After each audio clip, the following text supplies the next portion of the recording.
What people are saying now is that our sensory experience is a physical, and by physical I mean separate from the stimulus, yet just as tangible, as palpable as what we are interpreting with our eyes and ears.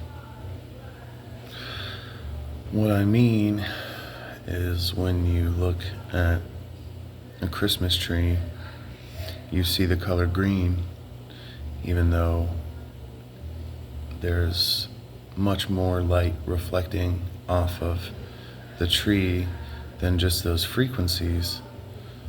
The human eye is only capable of putting together green with that information.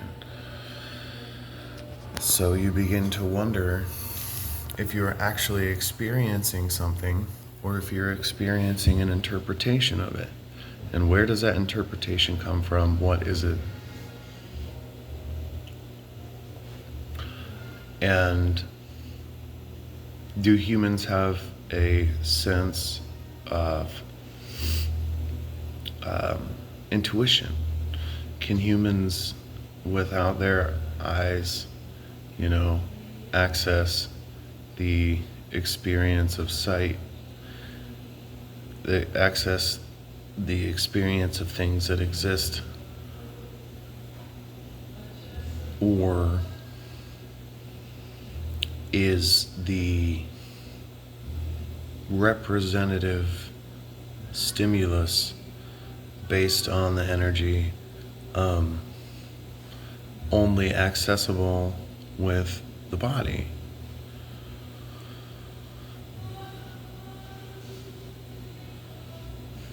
So ears are really good at triangulating things. Ears can pick up things from really, really far away, and estimate left, right, Z, X, Y, Z, how far away, positioning. And usually eyes are what most people trust. They say, oh, I see that, therefore that's the final, ultimatum. Taste, touch, smell. But, without synesthesia, you can't see things that are sound. You can't taste things that are colors. So, were our body parts developed as tools based on raw information? Or is there a general sense, like an ESP, an awareness, a physical awareness that is intertwined with our central nervous systems, or maybe our, souls, if you want to go there, that is then funneled into a seeable frequency range, a hearable frequency range, because it's all energy. And from there, the amount of time that it takes to get to a point where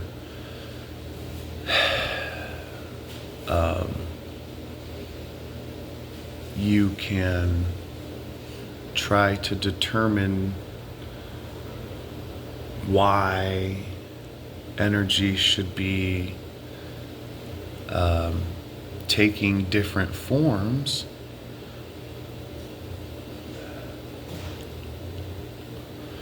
Think about this digression here.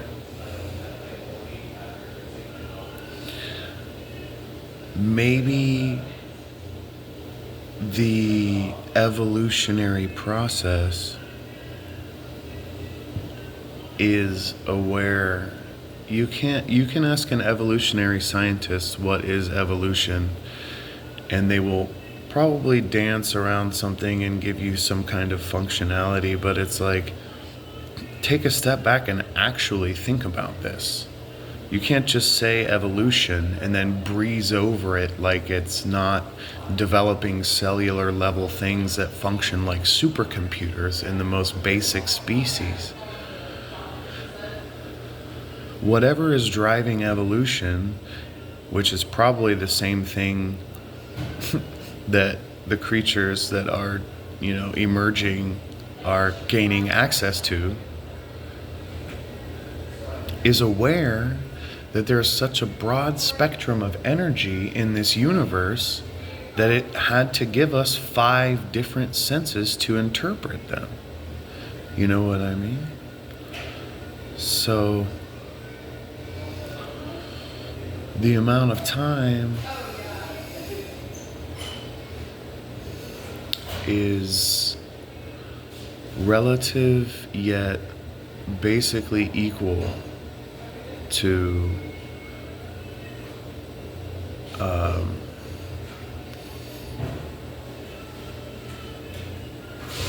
have that window to look into that sort of thing.